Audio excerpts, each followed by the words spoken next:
जिन शख्सियात ने बरगाह रिसालत में आवाज़ बुलंद की, क्या कुरान करीम की आयत पहले नाज़िल हुई थी या ये बाद में है? भाई किन्हों ने बुलंद की थी आवाज़ें बुलंद? पहले तो ये है भाई, ये देखा जाएगा भाई सहाबाए किराम के बारे में ये कहना चाहते हैं कि सहाबाए किराम करते थे आवाज़ बुलंद, जिनके बारे में कुरान ने कहा कि ये वो लोग हैं इन्नल्लज़ीना यग़ुद्दूना अस्वातहुम इंद रसूलिल्लाहि उलाइका अल्लज़ीना इम्तहनल्लाहु क़ुलूबहुम लित्तक़वा। जिन सहाबा के बारे में कुरान पाक ने ये कहा कि अल्लाह वो लोग जो अपनी ज़बानों को नबी पाक की बारगाह में क्या करते हैं, बंद रखते हैं, खामोश रहते हैं, ये वो लोग हैं जिनके दिलों को अल्लाह ने चुन लिया है तकवा के लिए।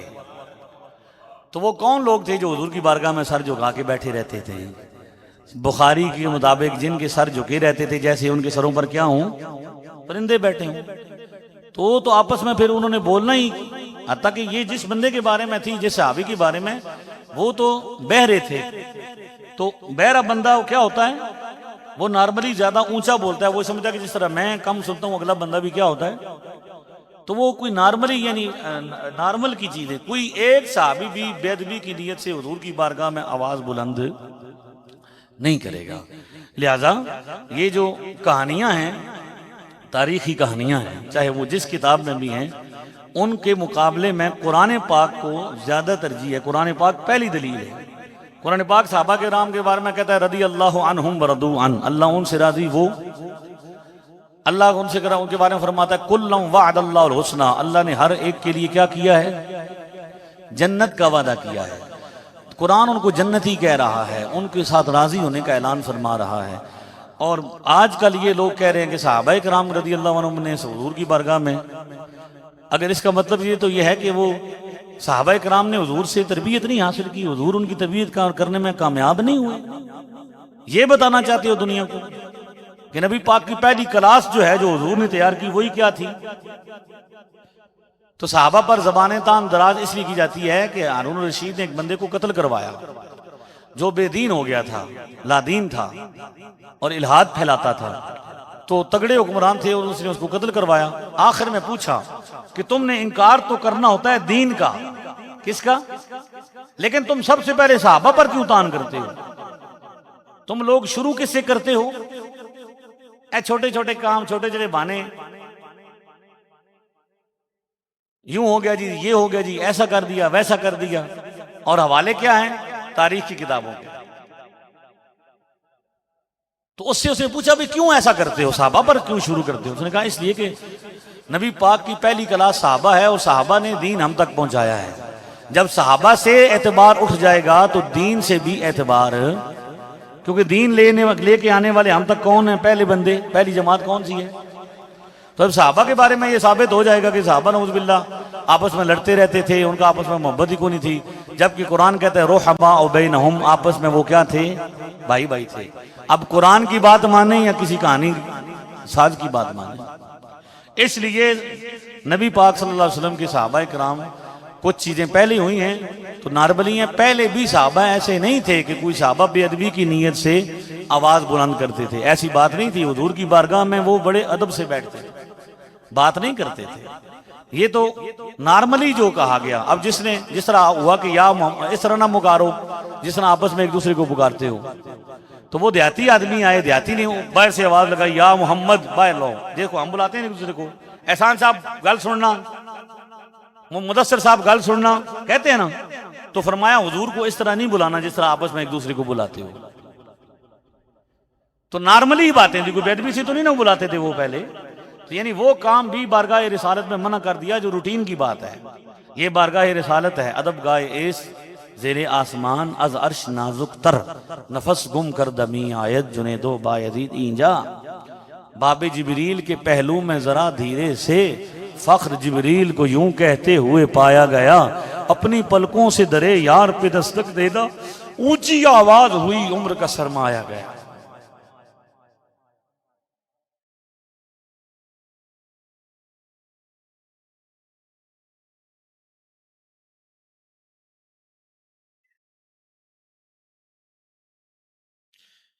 शिया मजालिस में शिरकत सिर्फ अहले सुन्नत की महफिलों में शिरकत करनी चाहिए अहले सुन्नत को, क्योंकि वो जगह जहाँ पे सहाबा कराम की बेदबियाँ हों, नाज़ेबा कलिमात इस्तेमाल हों, सहाबा कराम के बारे में, पाक बीवियों के बारे में इस तरह की बातें की जाएं, तो उसमें शरन इजाज़त नहीं। कि वो ऐसी जगह है, कुरान पाक में 2 आयात हैं जिनमें अल्लाह ताला ने ऐसी महफिल में, ऐसी मजालिस में बैठने से क्या किया है, मना किया है, जहाँ पे क्या कौन सी बातें हों, बुरी बातें। अगर किसी बंदे को ये पता चले ना कि फ़लाँ घर वाले, फ़लाँ बंदे मोहल्ले में मेरे वालिद साहब के ख़िलाफ़ बातें करते हैं, तो वो उनसे बोलना छोड़ देगा।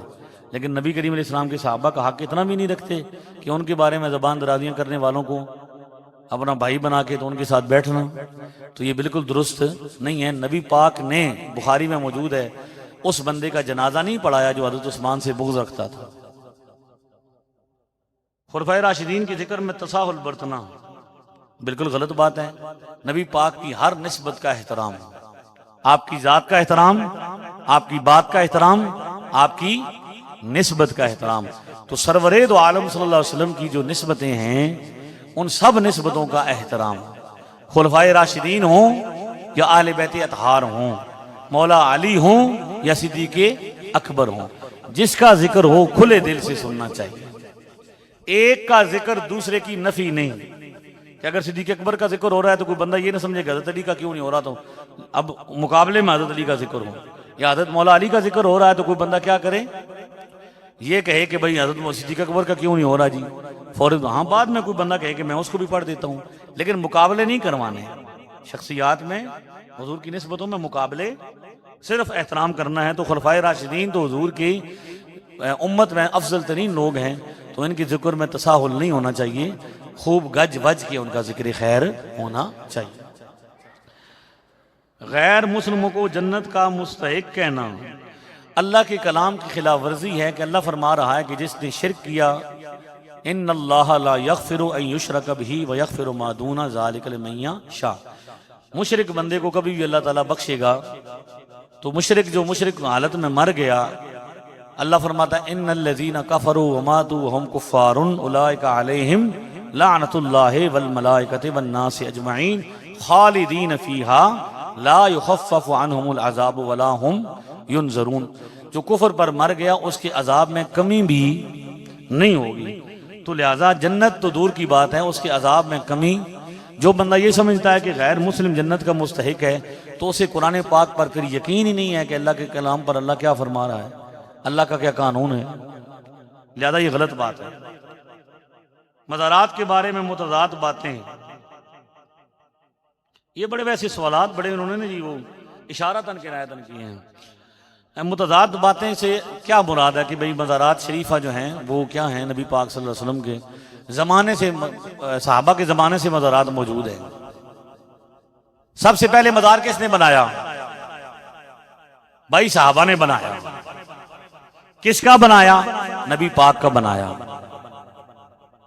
नबी पाक सल्लल्लाहु अलैहि वसल्लम का विसाल मुबारक हुआ तो आपकी कब्र शरीफ कहाँ बनाई गई? हजरत आयशा के हुजरे में जो 4 दीवारी थी, क्या थी? पूरा एक कमरा था।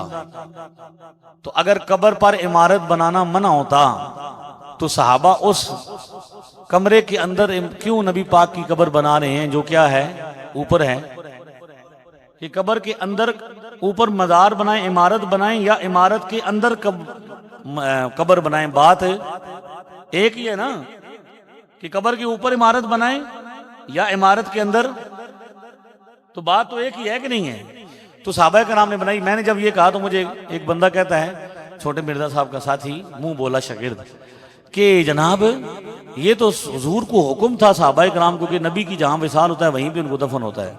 मैंने कहा चलो मान लिया भाई, नबी का पाक का विसाल वहां पे हुआ, लेकिन 2 मज़ार वहां पे और भी मौजूद हैं। सादैन का किरान है पहलुए माह में, जुर्मट किए हैं तारे तजल्ली कमर की है।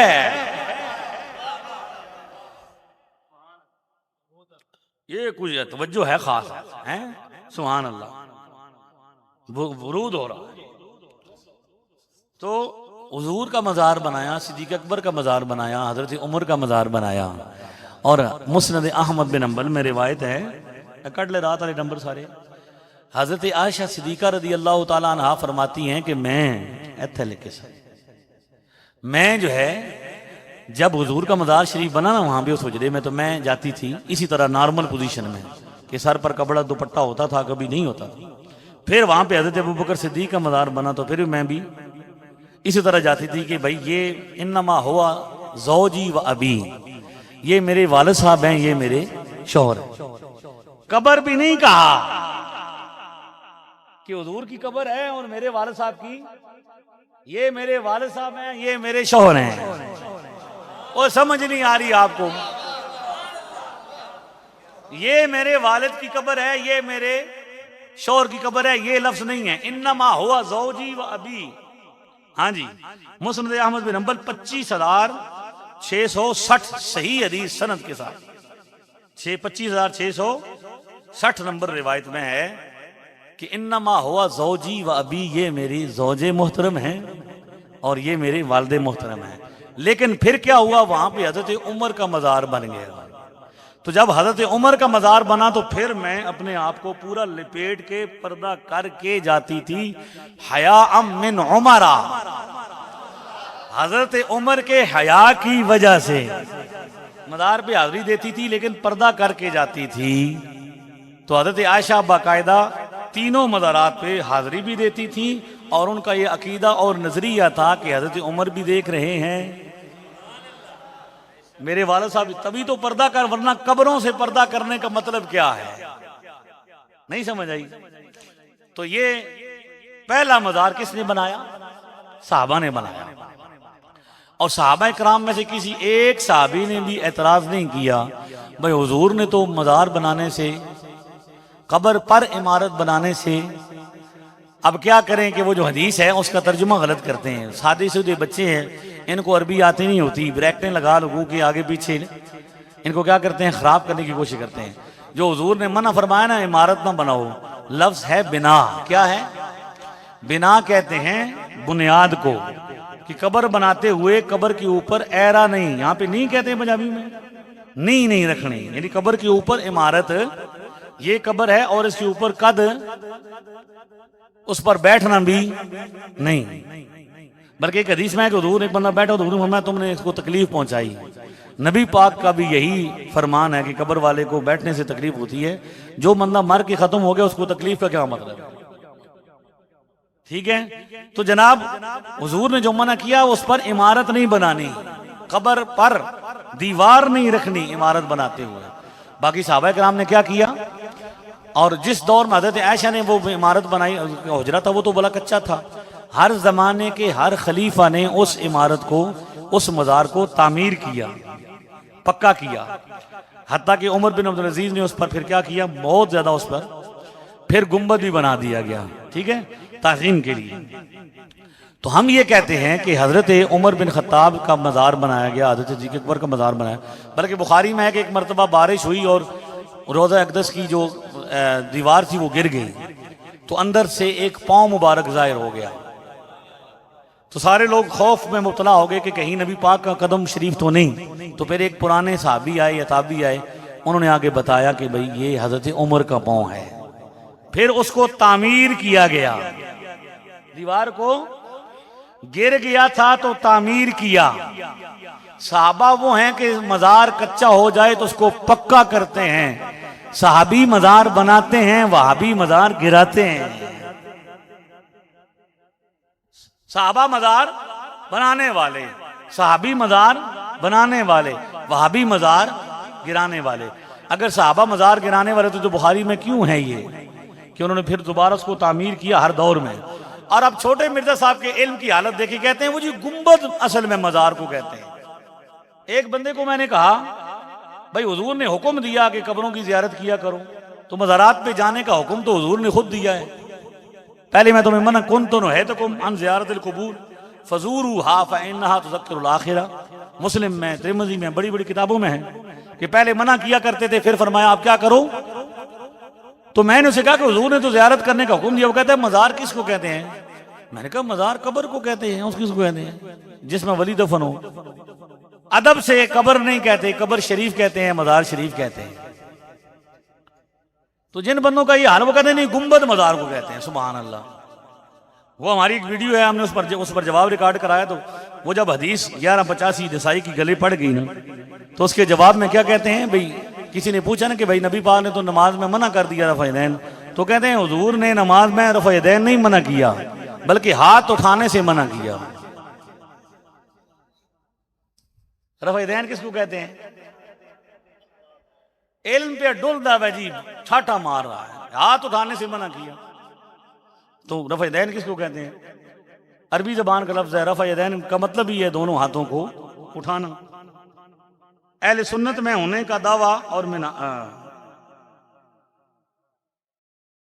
अच्छा जी, मिनाजुल कुरान का अकीदा अहले सुन्नत से पूरी तरह आपको कभी ना रखता हूँ। अब यह है कि मेरा तो ज़्यादा इस हवाले से मुताला नहीं है, और दूसरी बात यह है कि भाई मेरा एक ख़ास उन्वान है, मौजू है, वो है बदमज़हबों के ख़िलाफ़ गुफ्तगू करना। ज़्यादा मैं उसको ज़्यादा पढ़ता हूँ, इसलिए ये जो सुन्नी हैं या सुन्नी नुमा हैं या सुन्नियों से हट रहे हैं, उसके लिए दीगर स्कॉलर्स हमारे बहुत काम कर रहे हैं। आप उनसे ज़्यादा देख सकते हैं कि भाई वो मुताबिकत के अंदर। मेरी तो ना कभी मुलाकात हुई इस तरह के किसी बंदे से, ना मैं कभी किसी के साथ शामिल हुआ, ना उठा बैठा। इसलिए ये समझते हैं कि भाई इस तरह की बेअतदालियाँ की जाती हैं, जो बंदा भी निकलता है इन्हीं से निकलता है। तो क्यों निकलता है? सहाबा किराम के जितने गुस्ताख निकले वो सारे पहले इनके साथ थे। तो क्यों ऐसा होता है कि यही लोग ही हर बार? तो गौर व फिक्र करना चाहिए ऐसे लोगों को कि वो बदमज़हबों के बारे में, यानी सब के साथ उनका इत्तेहाद है। यहूदियों को भी मस्जिद में बुला लें, हिंदुओं को भी बुला लें, लेकिन सुन्नियों के साथ इत्तेहाद नहीं हो सकता, बाकी सब के साथ हो सकता है। तो कुछ तो गौर व फिक्र करना चाहिए, एहसास करना चाहिए कि अहले सुन्नत व जमात को तोड़ा ना जाए। अहले सुन्नत वो हैं जो इमाम आज़म अबू हनीफा, हज़रत शेख अब्दुल हक मुहद्दिस देलवी और आला हज़रत फाज़िल बरेलवी, तीन शख्सियात के नज़रियात के पाबंद हैं। तो जो आला हज़रत के नज़रिए से, अकीदे से 1 इंच भी दाएं बाएं हैं, हम उसको पक्का सच्चा सुन्नी नहीं मानते। अच्छा जी,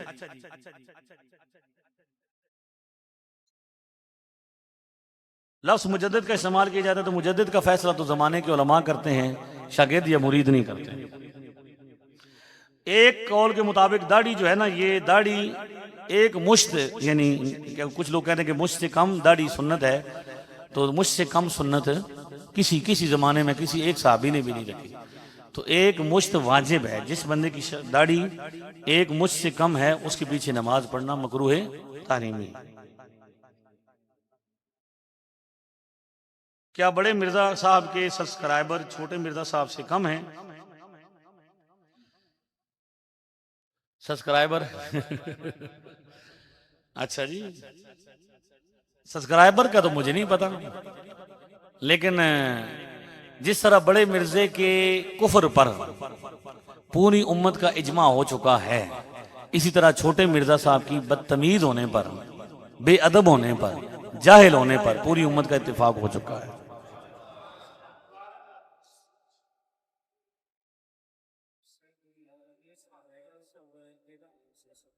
हाँ जी, अहले सुन्नत पर शिरक और गुलू फिल औलिया का इल्ज़ाम लगाने के बारे में मैंने बता दिया भाई, शिरक का फतवा तो हुजूर ने फरमाया शिरक नहीं करेगी उम्मत, बुखारी में रिवायत है। अब वो कहते हैं करेंगे, तो अब वो उनसे पूछें कि वो उम्मत को, खुद बुखारी के अंदर ही है कि खवारिज सबसे बदतरीन मखलूक है, वो मुसलमानों पर शिरक का फतवा लगाएंगे, कुरान पढ़ेंगे, कुरान उनके अलग से नहीं उतरेगा। नमाज के तरीके में इख्तलाफात, मैंने आपसे अर्ज किया कि नमाज के तरीके में इख्तलाफ का मामला यहाँ बड़े सगीर में डिस्कस करते हैं आपको। तो यहाँ पे शुरू से पहली सदी से जो तरीका राइज है आज तक वो राइज है, वो इमाम आज़म अबू हनीफा की रिसर्च है। क्या है? इमाम आज़म अबू हनीफा की रिसर्च है कि नबी पाक सल्लल्लाहु अलैहि वसल्लम ने जिस तरह नमाज पढ़ी है हम उस तरह क्या करते हैं। और इमाम आज़म अबू हनीफा की जितनी भी रिवायात हैं वो अक्सर हज़रत अब्दुल्लाह इब्न मसूद रज़ी अल्लाह ताला अन्हु, फ़िक़्ह हनफ़ी को इब्तदाई दौर में फ़िक़्ह मसूदी कहा जाता था कि हज़रत अब्दुल्लाह इब्न मसूद की फ़िक़्ह। तो हज़रत अब्दुल्लाह इब्न मसूद सारी ज़िंदगी नबी पाक के साथ रहे, वज़ू को वज़ू कराते रहे। और ये जो रफ़ा यदैन वाली रिवायतें हैं वो साहबी ऐसे हैं जो साल में एक बार आते थे, कोई 20 दिन रहता, कोई 1 दिन रहता, फिर वो चले जाते। लिहाजा ये गुलूफ़ का इल्ज़ाम लगाना जो है ये दुरुस्त नहीं है। अल्हम्दुलिल्लाह अहले सुन्नत अहले इत्तिदाल हैं। तो नमाज में कोई इख्तलाफ नहीं है। 4 अइम्मा हैं, तो 4 अइम्मा के अपने अपने दलाइल हैं और उन चालों के फॉलोअर्स हैं पूरी दुनिया में। सबसे ज्यादा फॉलोअर इमाम अबू हनीफा के हैं। छोटे मिर्जा साहब की वीडियो मौजूद है। 70% दुनिया में किसके फॉलोअर हैं? इमाम आदम हनीफा सबसे ज्यादा, और बाकी 30% जो हैं वो क्या हैं? वो तीनों इमामों के हैं। तो चूंकि वो एक इमाम को मानते हैं, एक रिसर्च को मानते हैं, और वो ईमानदार लोग हैं और उनकी नीयत में कोई फ़र्क नहीं है, लिहाजा उनको फॉलो करने वालों से भी हम उलझते, अगरचे अपनी दलील का बयान करते हैं, उनके मुकाबले में भी उनको भी इल्मी जवाब देते हैं। आमीन आहिस्ता कहना है जी। रफल यदैन।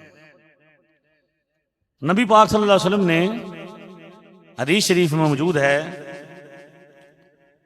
साहबा कहते हैं कि हुजूर सल्लल्लाहु अलैहि वसल्लम ने 2 चीजें हमें सिखाई हैं, हमने सीखी हैं। 2 सकते। क्या सीखे हैं? 2 सकते। सकता कहते हैं कि ऊंची आवाज से भी किरात करते हुए आहिस्ता आवाज पस्त कर लेना। आवाज यानी पढ़ना जरूर है लेकिन आवाज नहीं आएगी, इसको क्या कहते हैं?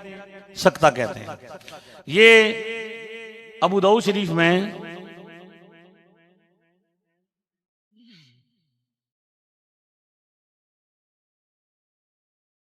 रिवायत नंबर है 799 799। हजरत समूरा बिन जुदब कहते हैं अन्नहु हाफिज़ अन रसूलिल्लाह सल्लल्लाहु अलैहि वसल्लम सक्ततैन, हमने नबी पाक से 2 सकते याद रखे। सक्ततन इज़ा कब्बरा व सक्ततन इज़ा फरगा मिन किराते गैरिल मग़दूबि अलैहिम वलद्दालीन। नबी पाक 2 सकते फरमाते थे नमाज में, यानी आवाज ऊंची में भी आवाज क्या कर लेते थे? आहिस्ता पढ़ते थे, लेकिन आवाज पहला जब आप तकबीर कहते, अल्लाह अकबर कहते थे, तो उसके बाद क्या पढ़ते थे? सना। क्या पढ़ते थे? सना पढ़ते थे। तो सना ऊंची आवाज में पढ़ी जाती है, आहिस्ता पढ़ी जाती है। और वसक्तन इज़ा करा गैरिल मग़दूबि अलैहिम वलद्दालीन इज़ा फरगा मिन किरात गैरिल मग़दूबि अलैहिम वलद्दालीन। जब नबी पाक गैरिल मग़दूबि अलैहिम वलद्दालीन की किरात खत्म हो जाती थी तो फिर आप क्या कहते थे? आमीन। और वो किस तरह कहते थे? जिस तरह सना पढ़ते थे, यानी जितनी आवाज से सना पढ़ते थे उतनी ही आवाज से आमीन भी कहते थे। तो इसका मतलब यह है कि आमीन क्या करनी चाहिए? आहिस्ता कहना ही सुन्नत है। अच्छा जी, इब्न मसूद की रिवायत में वो अमल पर मबनी है और हदीस पर इमाम की बात को फौकियत देना। इब्न मसूद की रिवायत वो अमल पर कम अमल पर मबनी है। इसका क्या मतलब है? मुझे तो समझ नहीं आ रहा है सवाल का। सवाल को वाज़ेह किया करें ताकि कोई समझ आए कि कौन सी रिवायत पर आप बात कर रहे हैं।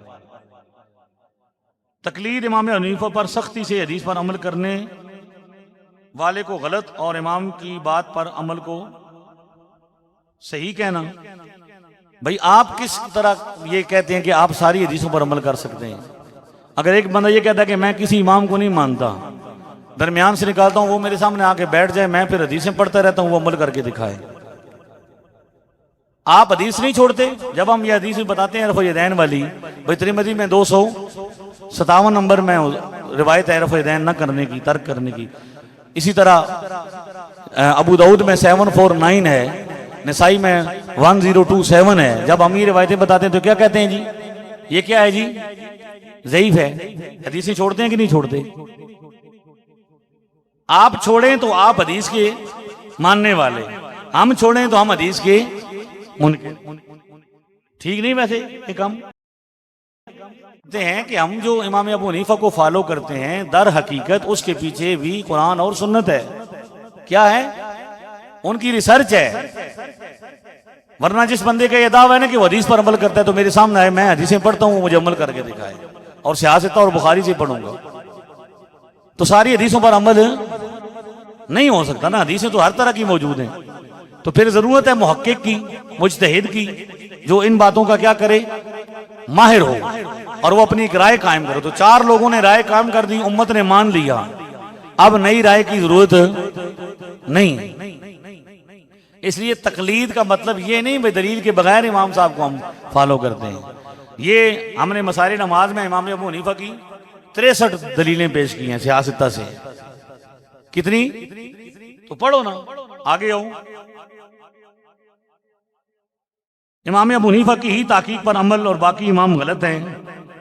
जिस तरह आपसे पूछा जाता है कि ये मसला बाबा इसहाक यूं कहता है और गामदी यूं कहता है और फलाना, और आपके मुंह बोले उस्ताद साहब कहते हैं नहीं जी गामदी इस मसले में ठीक है और दूसरा क्या है गलत है।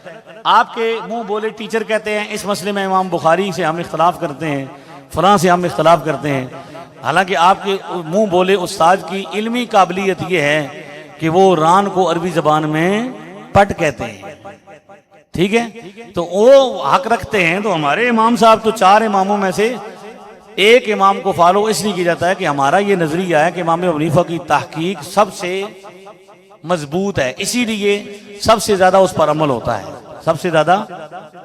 अब जब एक करेक्टर ने इमाम छोटे मिर्जा साहब से पूछा ना कि भाई अगर सारी दुनिया में सबसे ज्यादा है फॉलोइंग इमाम अबू हनीफा की, जो नमाज आप पढ़ाते हैं वो तो थोड़ी पढ़ने वाले हैं, बगैर रफ़-ए-दैन वाले नमाज पढ़ने वाले ज्यादा हैं। और जहां भी जो पढ़ रहे थे वो पहले क्या करते थे, बगैर रफ़-ए-दैन के पढ़ते थे ना।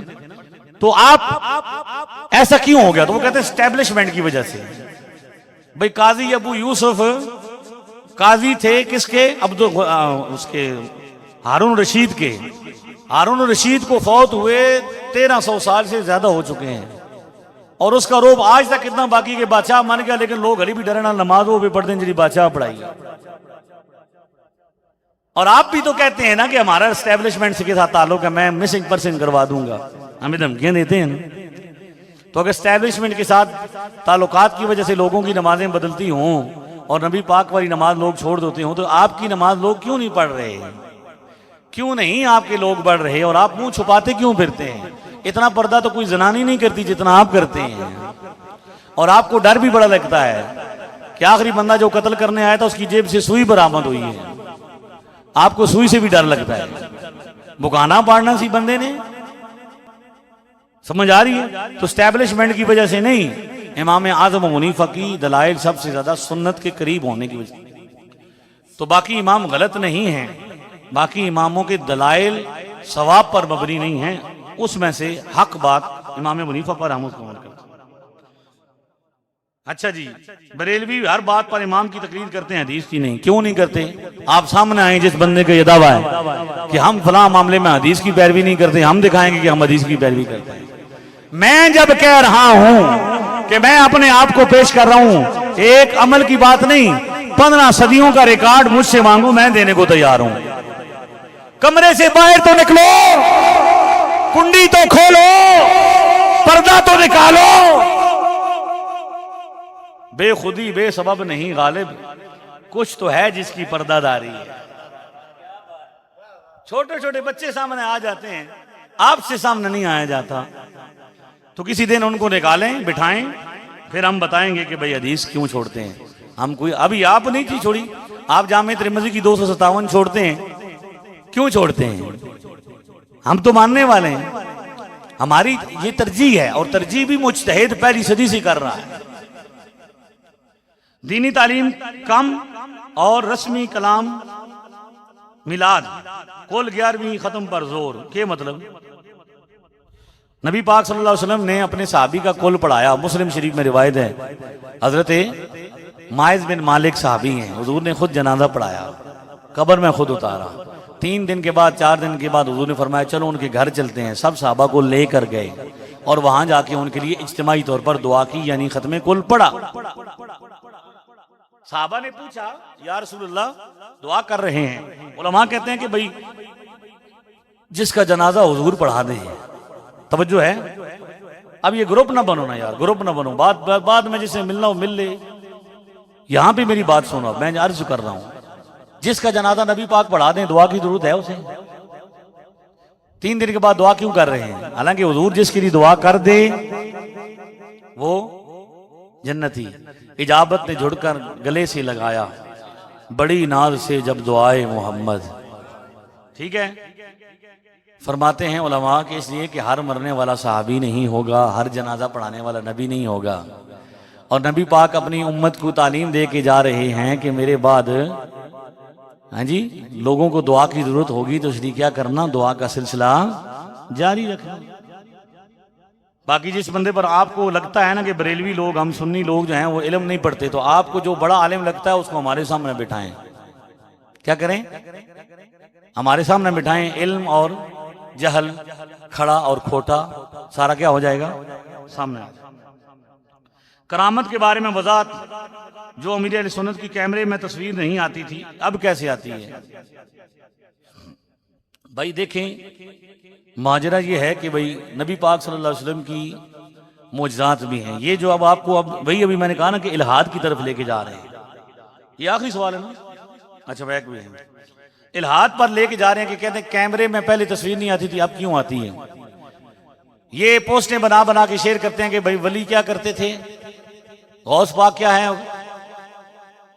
तवज्जो करो यार, गौस पाक क्या है भाई? वो मुर्दे जिंदा किया करते थे, लेकिन कपड़े धोने के लिए क्या रखा हुआ था? धोबी रखा हुआ था। बाबे मुर्दा जिंदा करते थे, लेकिन जब बीमार होते थे तो हकीम से दवाई लेते थे। ये इल्हादी बातें हैं। यही बातें मुल्हिदीन नबी पाक के बारे में करते हैं।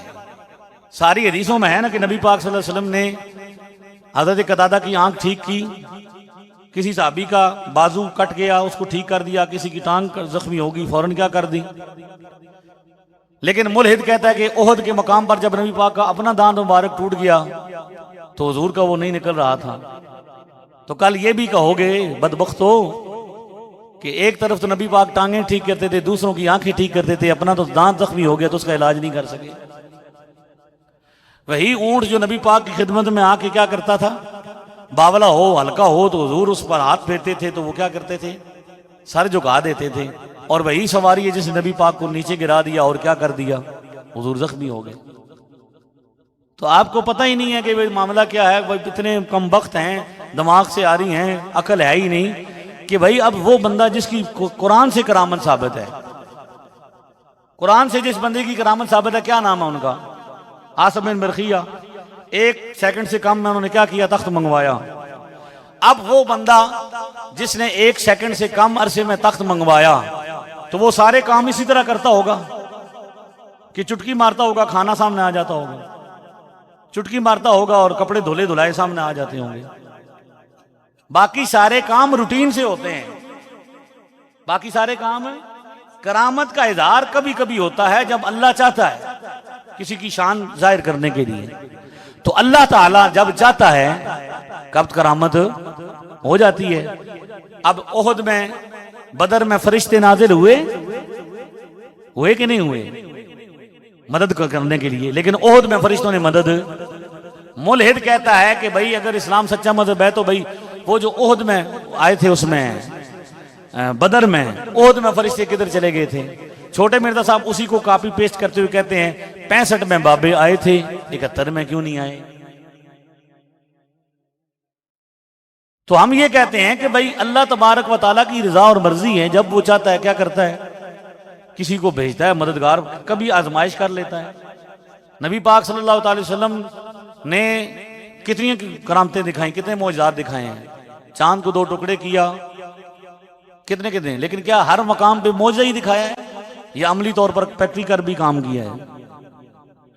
जख्मी भी हुए हैं, जंगें भी लड़ी हैं और पेट पर पत्थर भी बांधे हैं। इशारा करते तो क्या हो जाता?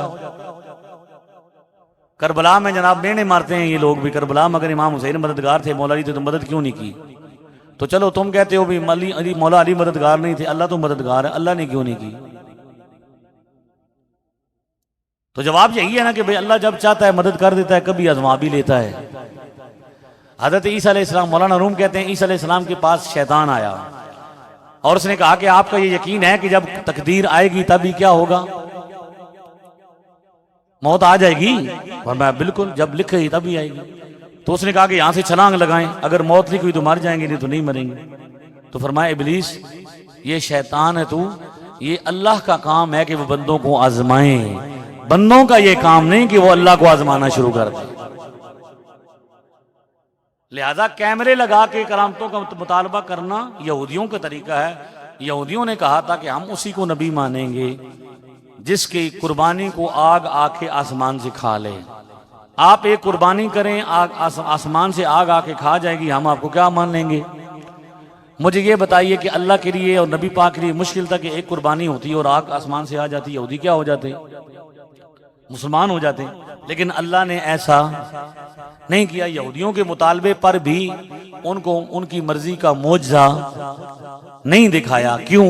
कि हकीकत यह है कि ईमान नाम है बगैर देखे मानने का। जो देख के माने, डिमांड करके मांगे, कैमरे में लगाए, उसके ईमान का क्या एतबार है। लिहाजा ये बेईमान लोगों को करना चाहते हैं इस तरह की बातें करके। हाँ जी, समझ आ गई है। आखिरी सवाल है, हजरत अमीर मुआविया मौला अली के इख्तिलाफ की असल वजह। भाई जी, इख्तिलाफ की ऐसी वजह यही थी कि भाई हजरत अमीर मुआविया रदी अल्लाह तआला अन्हु ये चाहते थे कि हजरत उस्मान गनी रदी अल्लाह तआला अन्हु के किसास फौरन लिया जाए। मौला अली का ये फैसला था कि अभी हालात ख़राब हैं, पहले मुसलमानों की इज्तिमायत की ज़रूरत। उस वक्त भी क्योंकि बहुत सारे छोटे मिर्जे मौजूद थे जो उम्मत को तोड़ रहे थे, फितना गिर कर रहे थे, मुसलमानों को लड़ा रहे थे। तो इसलिए हजरत मौला अली चाहते थे कि पहले इनसे क्या करें, हम निबट लें, बाद में करेंगे। लेकिन हजरत अमीर मुआविया ने कहा नहीं, जल्दी की जाए। तो उस वजह से फिर उन्होंने, उनके दरमियान जंग हुई। आले सुन्नत का मौक़िफ़ ये है कि इस मामले में हजरत मौला अली रदी अल्लाह तआला अन्हु का मौक़िफ़ दुरुस्त है।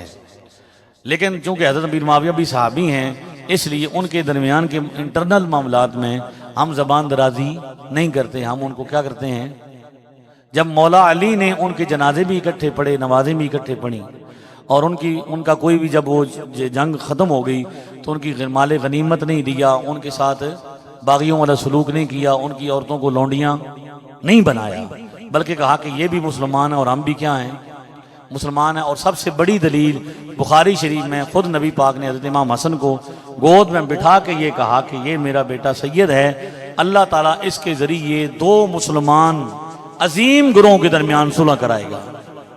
तो नबी पाक दोनों गुरों को क्या कह रहे हैं, मुसलमान भी कह रहे हैं, बैना फ़िअतैन अज़ीमतैन मिनल मुस्लिमीन, ये दोनों गुरों मुसलमान भी हैं और अजीम भी हैं। लिहाजा वक्ती तौर पर किसी मामले में दो बंदों का इख्तलाफ हो जाए तो उसमें कोई बेईमानी वाली या कुफर इस्लाम की, हक बातिल की जंगें नहीं कही जाती, बल्कि इस मामले में क्या किया जाता है, जबान क्या की जाती है, बंद रखी जाती है। एक उसूल बताऊं आपको, बनी इसराइल को वाक़या जिक्र हुआ पहले पारे में, सूरह बकरा में सारे वाक़यात जिक्र होने के बाद अल्लाह ने आखिरी पारे के आखिर में फरमाया, तिल का उम्मतुन कद खलत लहा मा कसबत वलकुम मा कसबतुम वला तुसअलून अम्मा कानू यामलून। ये एक उम्मत थी जो गुजर गई, उनका अमल उनके साथ है और तुमसे उनके अमल के बारे में नहीं पूछा जाएगा, उनसे उनके अमल में पूछा जाएगा। लिहाजा तुम अपनी फिक्र करो। ये साजिश है कि मुसलमानों को ये माजी से निकलने नहीं देते।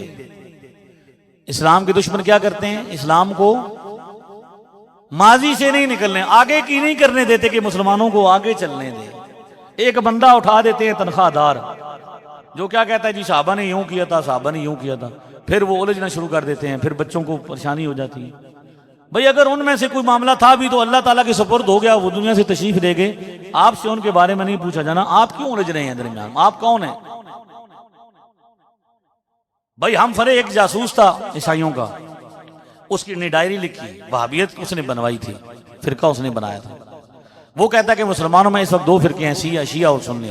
मुसलमान कहते हैं कि सुन्नी कहते हैं हजरत सिद्दीक़ अकबर खलीफा थे और शिया कहते हैं हजरत अली का हक था, जबकि हजरत सिद्दीक़ अकबर खलीफा बने।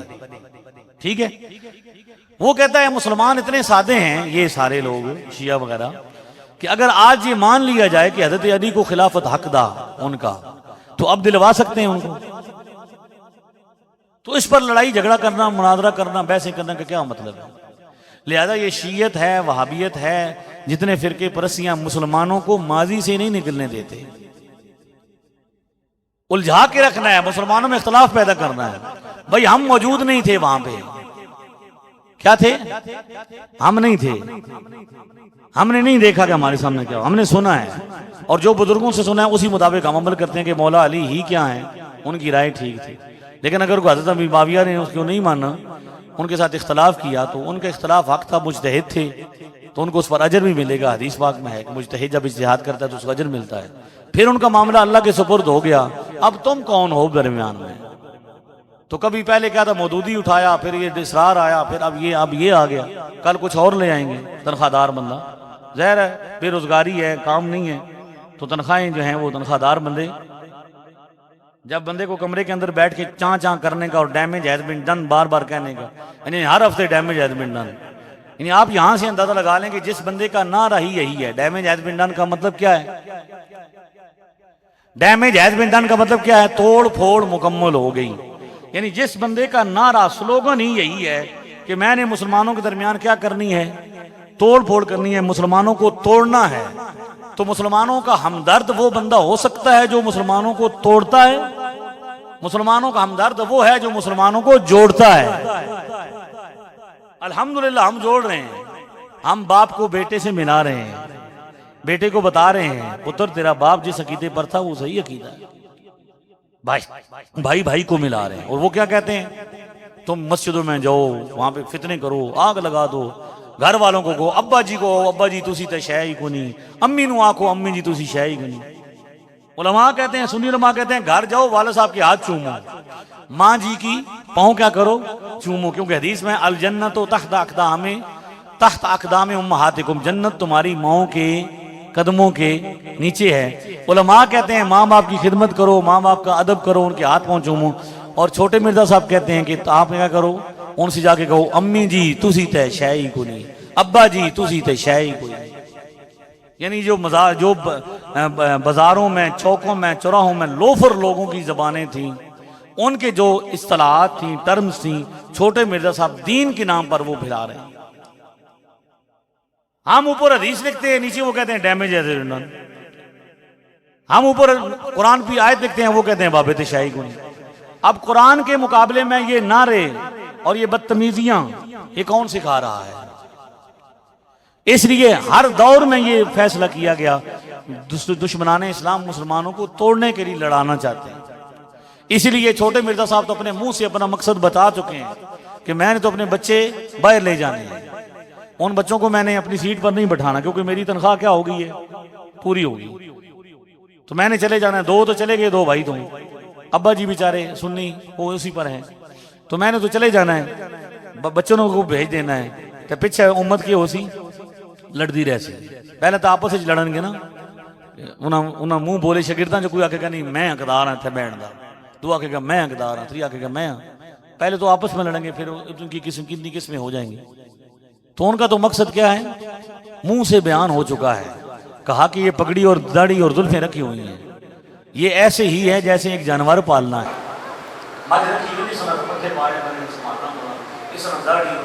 करना आसान है, रखी क्यों नहीं है कि लोग इस होलिये के बगैर बात नहीं सुनते। लोगों को जब क्या करना है, तो पगड़ी और दाढ़ी जरूरी है, क्योंकि चेक किया गया कि पहले जाकर नायक भेजा गया पैंट शर्ट में, लोगों ने नहीं सुना, नहीं मानी। फिर गामडी आया दाढ़ी मुंडा, मुख्तलिफ किस्म के दाढ़ी मुंडे पैंट शर्ट भेजे गए, लेकिन लोगों ने बाद में कहा चलो ये ट्राई करो पगड़ी और दाढ़ी और जुल्फों वाला होलिया, मुसलमानों वाला हो, जबान का हो, मुलहीदीन वाली हो। लेकिन जे बनया उन्होंने को कुछ नहीं, तो छोटे मिर्जा साहब बनता तुहाडे कोलों भी कुछ नहीं इंशाअल्लाह। ठीक है। सोना जंगल रात अंधेरी, छाई बदली काली है, सोने वालों जागते रहियो चोरों की रखवाली है। आंख से काजल साफ चुरा लें, यहाँ वो चोर बला के हैं, तेरी गठड़ी ताकी है और तूने नींद निकाली। जो भाई बहन को हक नहीं देते इनके बारे में रोशनी डालिए। रोशनी कैमरे है आपके पास? कोई रोशनी मार दो। मसला मैं बयान कर देता हूँ कि बहनों को हक ना देने वाले बंदे अल्लाह की बारगाह में जो मैं इतने मुजरिम है, हदीस में आता है कि जो किसी की जमीन रखेगा टुकड़ा जितना, उसको क़यामत वाले दिन वही जमीन तोक पहनाई जाएगी। अगर बहन के हिस्से से 2 कनाल 1 किल्ला 2 मरले जितना भी खाया वो सारी जमीन क्या है, क़यामत वाले दिन क्या होगी? गले में पहनना पड़ी। बहनों को हक जरूर दें, बेटियों को हक जरूर।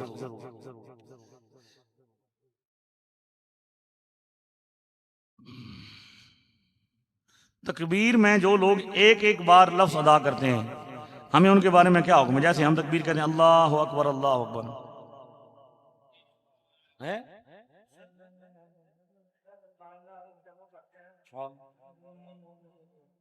हाँ हाँ, नहीं वो तो डबल वाली जामे तिरमिज़ी में रिवायत मौजूद है और कि हुजूर सल्लल्लाहु अलैहि वसल्लम के हुक्म से कान आज़ानो रसूलुल्लाह, हुजूर के ज़माने में हुजूर के हुक्म से आज़ान और इकामत मसना मसना फिल आज़ान वल इकामा, आज़ान भी डबल और इकामत भी डबल होती थी।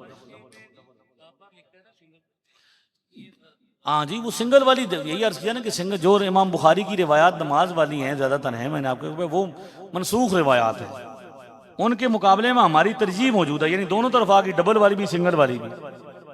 तो अब देखा यह जाएगा कि भाई जिस रिवायत पर ज़्यादा सुन्नत के करीब है, यानी सहाबा का अमल ज़्यादा किस पर है, तो इमाम अबू हनीफा की ताक़ीक़ और रिसर्च ये है कि डबल वाली पर सहाबा इकराम का अमल ज़्यादा है, लिहाजा उन्होंने उस रिवायत को तरजीह दी है जो क्या है, डबल वाली। समझ आ रही? इमाम बुखारी 3री सदी में है, इमाम अबू हनीफा 1ली सदी में है। इमाम बुखारी ने किसी सहाबी को नहीं देखा, इमाम अबू हनीफा ने 22 सहाबा से मुलाकात की है, सहाबा इकराम। वो तो आज तक ये नहीं पता चलिया बुखारी बुखारी करते हो, बुखारी तो 3री सदी पैदा हुए ने, कब पैदा हुए हैं? अगर कोई बंदा ये कहता है कि बुखारी वाली नमाज पढ़ो, तो मैंने छोटे मिर्जा साहब से कहा था कुरान की कोई एक आयत पेश करें, नबी पाक की कोई एक हदीस पेश करें, या इमाम बुखारी का अपना कौल पेश कर दें कि जो नमाज वो पढ़नी है जो बुखारी वाली। ये किसने कहा है? उन्होंने एक किताब लिखी, तहकीक की, उनका एक मामला था। बाकी मैंने कहा नहीं कि आज भी बुखारी जहां दफन है वहां पे मस्जिद है, मजार है, उस मस्जिद में बुखारा में भी आज वही नमाज पढ़ी जाती है, और उस वक्त भी वही पढ़ी जाती थी जो हम पढ़ रहे हैं। समझ आ रही है? तो रिवायात तो मैंने वो भी कहा ना कि दोनों तरफ है, तरजीह का फर्क है कि तरजीह कैसे देंगे। इमाम आज़म अबू हनीफा कहते हैं कि जिस पर सहाबा का इजमा है, ज्यादा अमल है, वितर 3 पढ़ते हैं, 2 पढ़ते हैं, 1 पढ़ते हैं, 3 पढ़ते हैं ना। एक वाली रिवायत भी मौजूद है, लेकिन ज्यादा सहाबा किसको पढ़ते थे? 3 पढ़ते थे। लिहाजा अब एक वाला सहाबी का तफर्रुद करार दिया जाएगा कि उनका जाती अमल। ठीक है जी। किस्तों पर चीजें बेचना जायज है या नाजायज है? ये किस्तों पर सामान बेचना इस लिहाज से कि भाई मसलन एक बंदा एक मोटरसाइकिल खरीदता है, उसकी नगद कीमत है 50,000 और किस्तों पर वो है 70,000, तो इतना सिर्फ हो, कोई शर्त दरमियान में ऐसी ना हो जो खिलाफ शरीयत हो, तो इतना जायज है कि एक चीज को नगद 50,000 में और किस्तों पर 70,000 में बेचना ये जायज है, उधार बेचना जायज है। लेकिन नाजायज इसलिए होती हैं ये चीजें कि ये जो किस्तों वाले लोग होते हैं, अब तो वो अपनी इस्लाह कर रहे हैं, वो ये करते हैं कि दरमियान में शर्तें लगाते हैं। अगर एक किस्त लेट हो गई तो इतना जुर्माना, ये जुर्माना सूद है, और अगर जनाब किस्त दरमियान से मादा खत्म हो गया तो रिफंड में भी कटिंग होती है। तो वो शर्तें जो लगाते हैं वो गैर शरई होती हैं। क्या होती हैं? तो अगर कोई गैर शरई शर्त ना हो, सिर्फ इतना हो कि भाई ठीक है जी नगद इतने की और उधार इतने की, तो और कोई नाजायज शर्त उसमें मौजूद ना हो तो फिर जायज। आखिरी सवाल है, एक ही सांस में 3 तलाकें देने से 1 होगी या 3 होगी? जो बंदा ये मसला पूछ रहा है ना, उससे 3 लाख रुपया उधारा लें। कितना लें? और वापस उसको करें 1 लाख रुपया। वो आके कहा जनाब मैं तो 3 लाख दिता सी, तो तुसी आखो जनाब भाई तुसी आ दियो भाई 3 के होंदियां ने। जेड़ा मौलवी आदा भाई 3 एक होंदियां ने, उन्होंने 3 जुतियां मारो, 1 2 3 एक साव थोड़ा जिहा यार छड़ा, और आखो जी मैं कितनियां मारियां ने? 1। वो आखे नहीं जनाब 3 मारियां ने, इंजा करो। ठीक है, इतनी भी समझ नहीं आ रही भी 3 कह के कह रहे हैं कि 1 है। दलाइल की तरफ तो बाद में आते हैं। हम खुदा का खौफ करो यार, 3 भी कह रहे हो, 1 भी कह रहे हो, कहना क्या चाहते हो? अरे कहना क्या चाहते हो? नहीं भाई, 3 कहना चाहते हो, 1 कहना चाहते हो, 3 भी कह रहे हो, 1 भी कह रहे हो, 1 को 3 कहते हो, 3 को 1 कहते हो। दिमाग खराब है, हमें क्या समझा हुआ है? 3 क्या होती हैं? 3 ही होती हैं, 1 सांस में हो या 2 सांस में हो। ठीक है, तो हम तो जेल में, वो हमारे सामने हैं बिल्कुल, वो बेचारे परेशान हो चुके हैं कि जो भी बंदा जाता है वो, अब उन्होंने देख मसला क्या है कि वो बंदा कहता है भाई 3 मैंने दे दिए हैं, तो अहले सुन्नत के मुफ्तियाने कराम कहते हैं कि अब तो बीवी हलाला शरई के बगैर क्या होती है? हलाला शरई के बगैर जायज नहीं। हलाला शरई कुरान का फैसला है। किसका? फ़इन तल्लक़हा फला तहिल्लु लहु मिन बाद हत्ता तनकिहा ज़ौजन गैरह। ये कुरान का फैसला है और उसके मुकाबले में खबर वाहिद है। तो कुरान बड़ी दलील होती है या खबर वाहिद रिवायत? तो अब ये इतने जालिम हैं कि कहते हैं कि भाई ये जना है। हिलाले को क्या कहते हैं? जिसको नबी पाक ने निकाह फरमाया, उसमें निकाह होता है कि नहीं होता? जब हलाला भी होता है तो उसमें निकाह है कि नहीं है? तो निकाह से बीवी बन जाती है कि नहीं बन जाती? फिर उसको जना कह रहे हैं, जो कुरान का मसला है। यानी इतने जालिम हैं कि अपने बंदे बढ़ाने के लिए, फिरका बढ़ाने के लिए अब ये कर रहे हैं कि बंदा जब तलाक देता है तो उसको जाके कहते हैं कि तू अब स्टाम्प लिख के दे कि आइंदा से मैं अहले हदीस हूँ, जुम्मा भी तुहाडे पीछे पढ़सा तो नमाज़ां भी तुहाडे यार पढ़सा। मैं यकीन जानू दर्जनों बंदे मेरे पास आए हैं कि वो साइन करके भी ना डर के आए, खुदा का खौफ करके, ए वेखो जी स्टाम्प लिखा लेने, तुसी सन सही मसला दस। किसी इलाके में वहाबी अहले हदीस ज्यादा थे, तो किसी ने पूछा भी ये तो बंदे अहले हदीस वहाबी ज्यादा क्यों हो गए? उन तो ये कुछ रेशो ने 3 4 5 6 10, तो किसी के गाँव 10-15 सन। उन्हें कहा ये क्यों हो गया?